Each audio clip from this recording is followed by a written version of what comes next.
Hello, magandang gabi walking listeners. Welcome back sa episode 32 ng I Walk You Listen. Samahan niyo ulit ako ngayong gabi habang naglalakad tayo sa mga tahimik na kalsada ng lungsod at makinig sa panibagong kwentong siguradong magpapanindig ng balahibo mo. Para sa episode na ito, babasahin natin ang kwentong may pamagat na ipinagkanuluko ang campus influencer nang ipahiya niya ang nanay kong janitress sa school. Pero bago tayo magsimula, gusto ko lang i-shout out ang isa nating walking listener. Shout out kay Hanzelos. Salamat sa pag-comment at laging pakikinig sa ating mga kwento. Wait lang, pamilyar ba kayo sa mga taong akala mo kung sinong santo sa social media pero low-key demonyo pala sa totoong buhay? May na-encounter akong kwento sa Reddit kamakailan lang at talagang uminit ang ulo ko sa sobrang lala ng ugali nung main character. Si OP, isang quiet student sa isang sikat na private high school. Low-key lang siya roon kasi pumasok siya bilang scholar, habang ang nanay naman niya ay nagtatrabaho bilang head janitress sa kaparehong eskwelahan. Tanggap to ni OP at sobrang proud siya sa nanay niya na nagpapakapagod para sa kanya.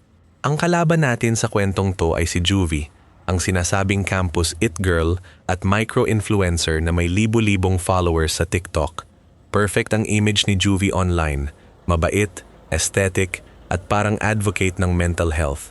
Pero behind the camera, sobrang toxic pala at grabe mang mata ng mga utility workers sa campus. One Friday afternoon, habang nag-aayos ng gamit si OP sa hallway, narinig niyang may nagtititili sa bandang cafeteria. Pagpunta niya roon, nakita niyang nakatayo si Juvie sa gitna ng crowd at pinagmumura ang nanay ni OP habang nakatitig ang maraming estudyante.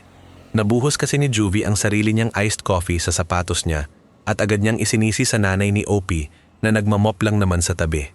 Imbes na pakiusapan ng maayos, sinigawan ni Juvie ang nanay ni OP, sinabihang pulubi at walang pinag-aralan at dinuro-duro pa. Walang magawa ang nanay ni OP kundi mag-sorry ng paulit-ulit habang umiiyak, habang si Juvie naman ay nagre-record pa para kunwari na hassle siya ng staff. Sobrang nagdilim ang paningin ni OP pero may mas maganda siyang naisip. Hindi niya dinaan sa sigaw o away. Mas matindi ang ginawa niyang ganti. Nalaman kasi ni OP mula sa isang trusted insider na si Juvie ay gumagamit ng AI para ipagawa ang lahat ng kanyang major academic projects.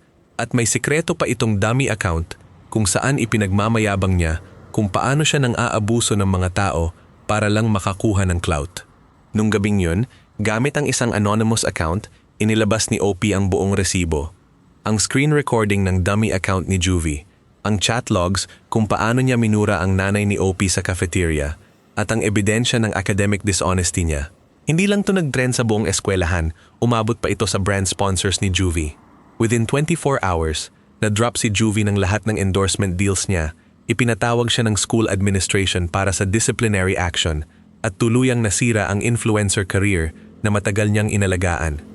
Napilitan siyang maglabas ng public apology sa buong eskwelahan at personal na humingi ng tawad sa nanay ni OP habang umiiyak sa harap ng principal. Sa huli, nabigyan ng hustisya ang nanay ni OP at na-realize ng buong school kung sino talaga si Juvie behind the filter. Karma is indeed a dish best served cold. So, anong pananaw niyo sa ginawa ni OP?